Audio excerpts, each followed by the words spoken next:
Bonjour à tous, bon réveil. Comprendre le mode de fonctionnement de la vidéo-verbalisation, c'est tout le sens de la visite du président de l'Assemblée nationale. Amadou Soumaoro s'est rendu hier au Centre de gestion intégrée de la mobilité.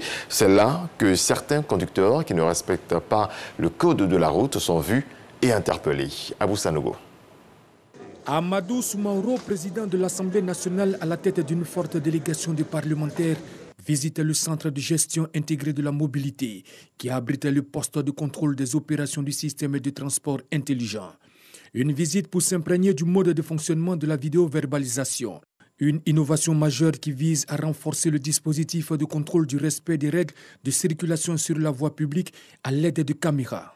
Le dispositif déployé selon le ministre des Transports, Amadou Koné, dans le Grand Abidjan, est déjà actif. Il comprend des radars fixes, des radars mobiles embarqués, ainsi que des caméras de vidéo-verbalisation situées en priorité sur les axes les plus accidentogènes du district d'Abidjan. Je voudrais rassurer Monsieur le Président de l'Assemblée nationale et sa délégation que toute la stratégie de sécurité routière sera mise en œuvre. Nous avons, au niveau du gouvernement, travaillé à mettre en place cette vidéo-verbalisation qui se passe bien. Et nous allons continuer donc à le déployer sur l'ensemble du territoire national. Pour l'instant, nous sommes concentrés sur Abidjan, qui fait à elle seule 40% des accidents, et travailler à réduire le nombre d'accidents à Abidjan. Le président de l'Assemblée nationale, Amadou Soumaoro, et sa délégation ont félicité le ministre des Transports pour ses innovations.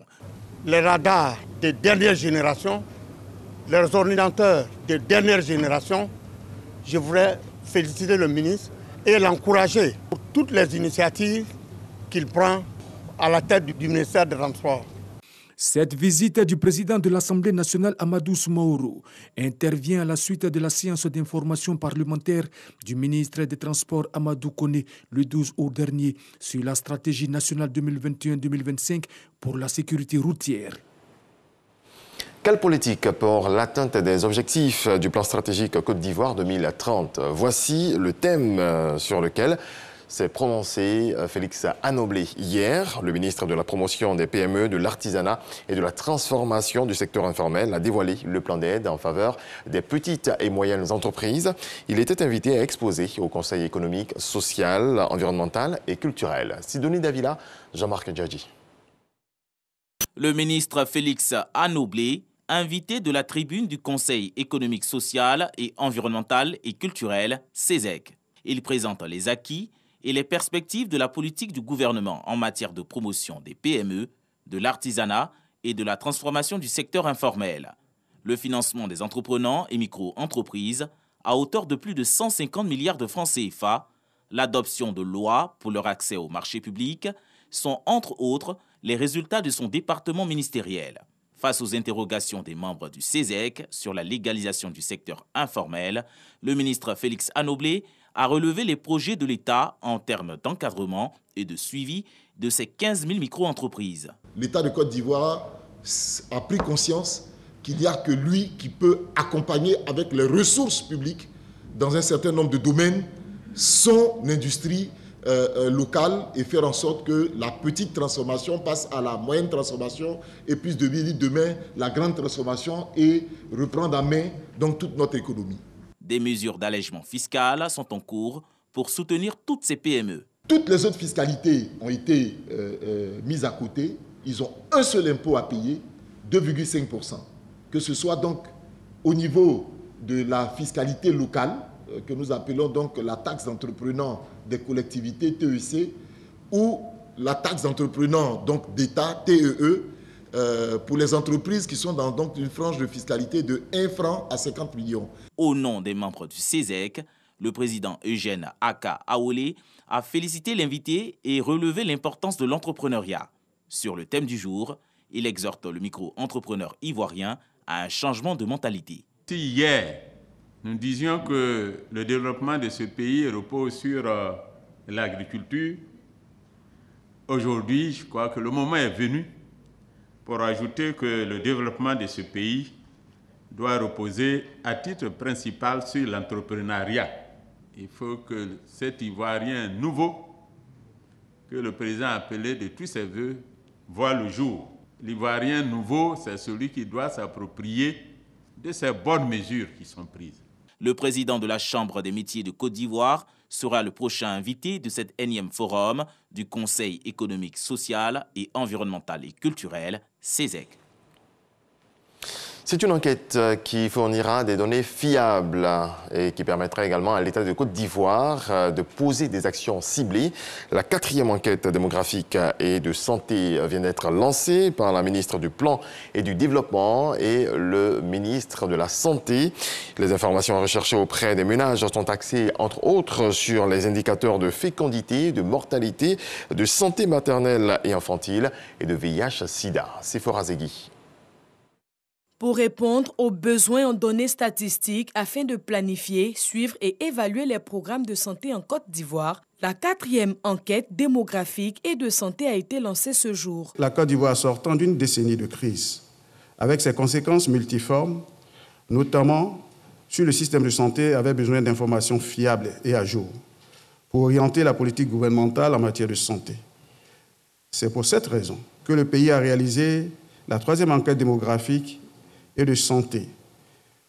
Au cours donc des années 2011-2012, 13 ans après la dernière du genre datant de 1999. 15 000 ménages sélectionnés pour cette opération qui est financée par l'État de Côte d'Ivoire et ses partenaires à plus de 4 milliards de francs CFA. L'assistance technique financée par le gouvernement américain a contribué à renforcer le système statistique national et les capacités de l'Institut national de statistique. Collecter, traiter, analyser, publier et utiliser des données de qualité fiables, actualisées pour la planification et le suivi des programmes de santé.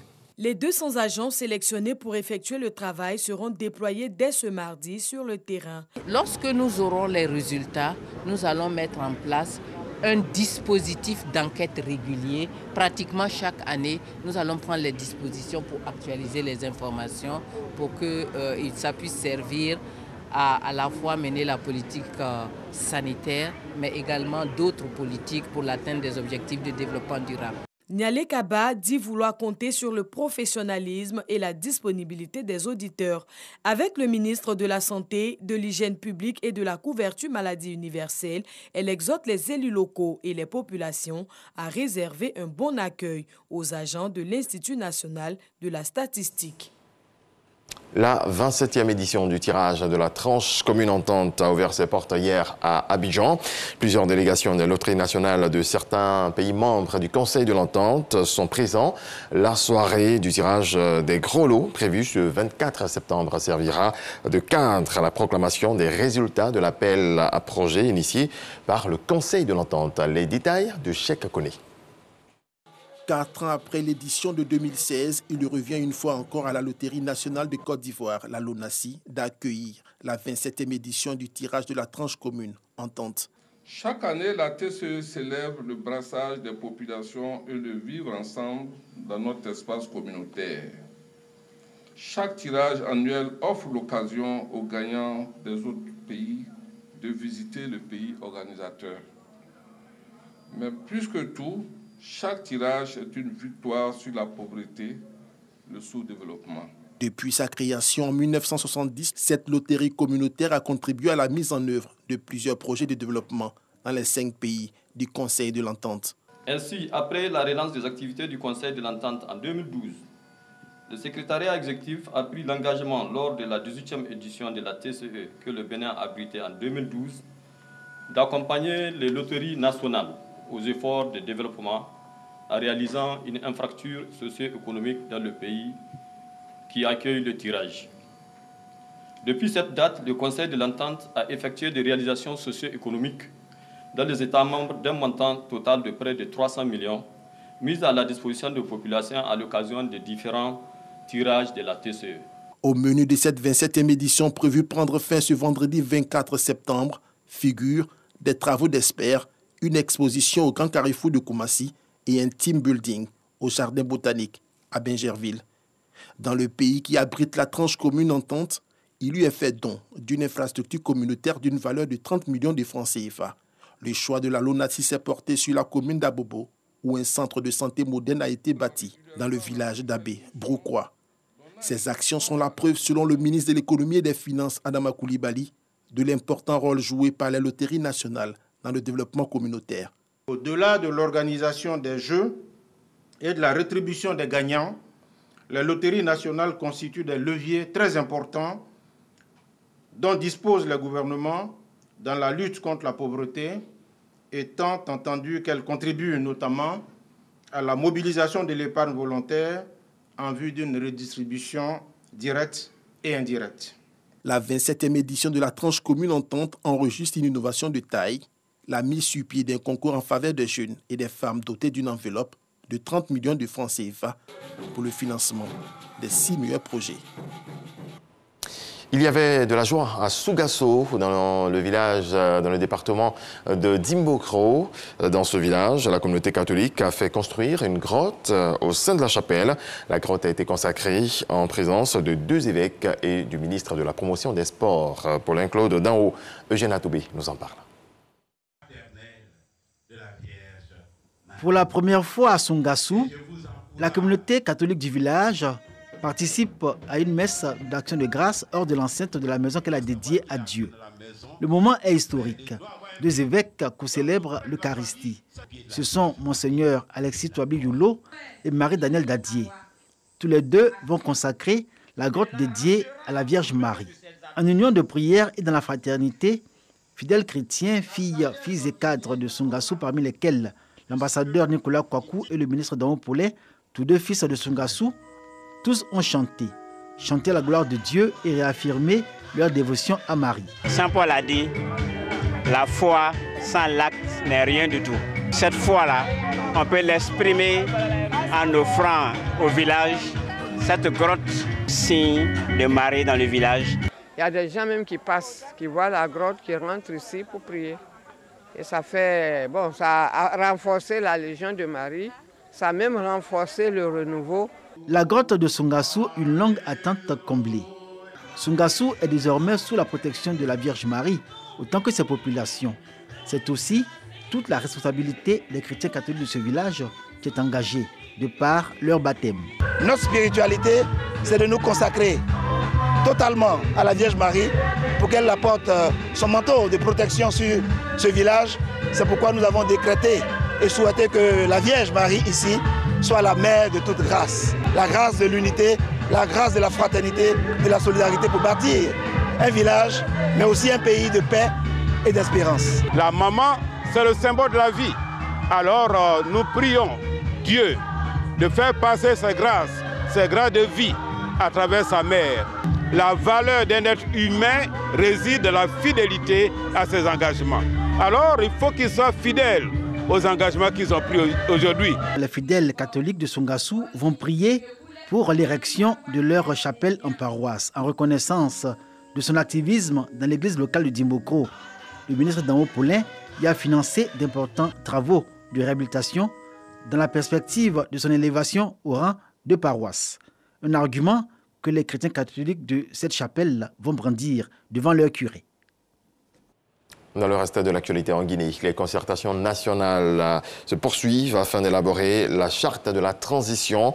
Ce lundi, le Comité national du rassemblement et du développement a convié tour à tour les acteurs culturels, les organisations de presse et enfin les représentants du secteur informel.